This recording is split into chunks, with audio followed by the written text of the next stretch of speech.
A very good morning to all of you. This is ninth video from the unit number system. And here in this video I am going to discuss integral exponent of a real number. Before I start, let us know positive integral power. For any real number a and a positive integer n, we define a to the power n as a to the power n equal to a into a into a for n number of times. That is, a to the power n has n factors of a. A to the power n is called nth power of a. The real number a is called the base and n is called the exponent or index of the nth power of a. Let us try to understand considering few examples. And the first one is 2 to the power 3. So it can be written as 2 into 2 into 2 for how many times? 3 times, which gives us equal to 8. In second, we have 3 by 2 to the power 3. It means 3 by 2 into 3 by 2 into 3 by 2. For how many times we need to multiply 3 by 2? 3 times, since the power is 3, which gives us 27 by 8. Subtopic 3 we have minus 3 by 4 to the power 4. So minus 3 by 4 into minus 3 by 4 into minus 3 by 4 into minus 3 by 4. How many times? 4 times, which gives us 81 by 256, which is positive. Here it is very important to note, for any non-zero real number a, we define a to the power 0 is equal to 1. It is for any non-zero real number. What I mean to say is, if 3 is raised to the power 0, we get 1. Or 5 to the power 0 will also give 1. 3 by 4 to the power 0 will also give 1. And minus 2 by 3 to the power 0 will also give 1, and so on. Moving ahead, we have negative integral power. Here in this, for any non-zero real number a and a positive integer n, we define a to the power minus n equal to 1 by a to the power n. That is, if it is given 5 raised to the power minus 3, so it is equal to 1 by 5 to the power 3. That is, we can write 1 divided by 5 into 5 into 5. How many times? 3 times, which finally gives 1 by 125. Moving ahead, let us consider laws of integral exponents. Here in this unit, I will discuss 4 different laws. And the very first one is, if a is any real number and m and n are positive integer, then a to the power m into a to the power n is equal to a to the power m plus n. That is, if base are the same, power should be added. We can prove this also. So let us try to understand this. A to the power m into a to the power n. So we can write it separately as a into a into a for how many times? M times. And for a to the power n, we can write a into a into a for how many times? N times. That is, including these two, we can write a into a into a for m plus n number of times. That is, it will have m plus n number of times a as a factor. So we can write collectively as a raised to the power m plus n. Let us consider examples.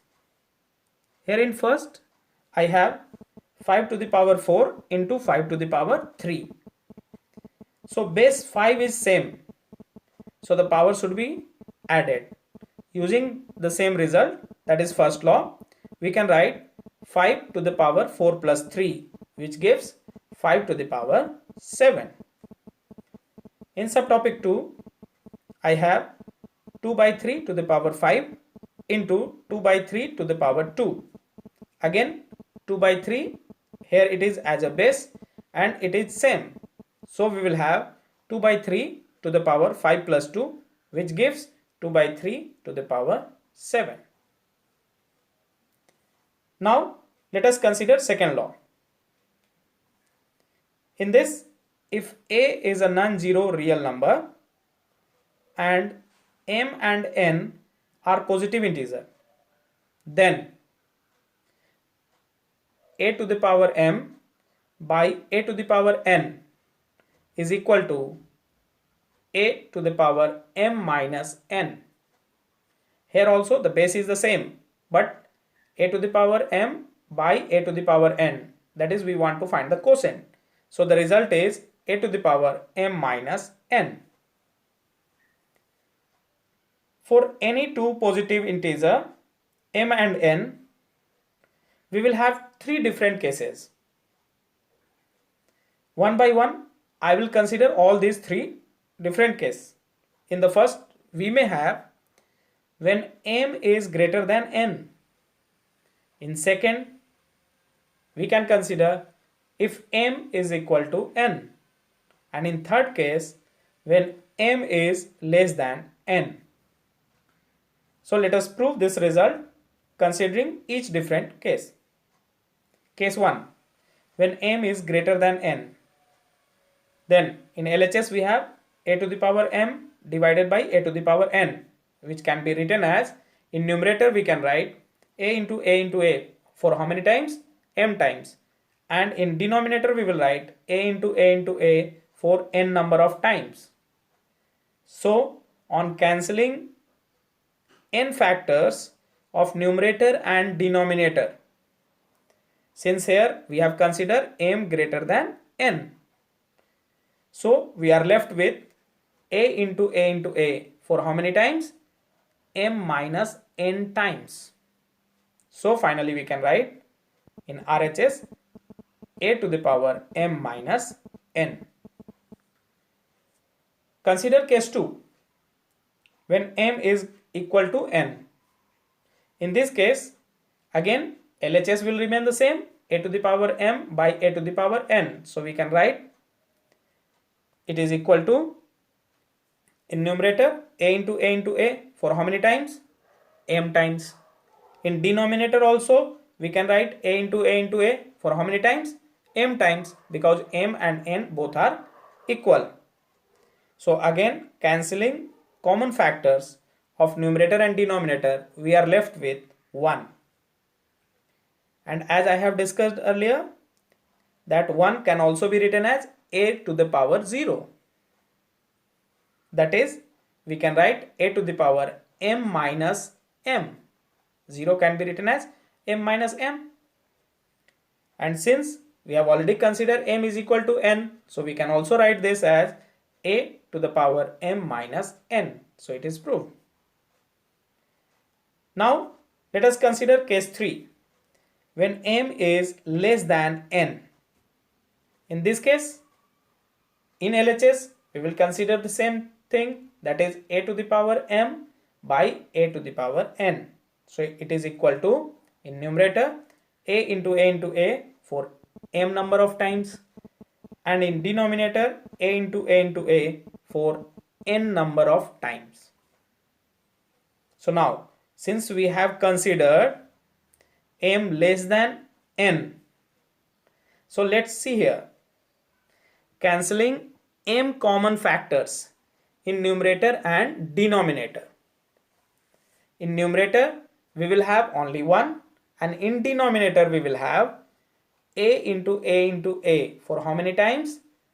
N minus m times.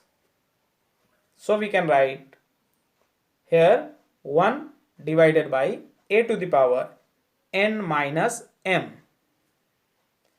So it can also be written as a to the power minus, we can bring it in common, in bracket n minus m. As we know, 1 by a to the power k is equal to a to the power minus k. So using the same result, in RHS we have a to the power m minus n. So it is proved. So what we conclude from here? For a to the power m by a to the power n, we have a to the power m minus n, whether m is greater than n, or m is equal to n, or m is less than n. It means this result is true for all the three different cases. Let us consider few examples. In first I have 3 to the power 5 divided by 3 to the power 2.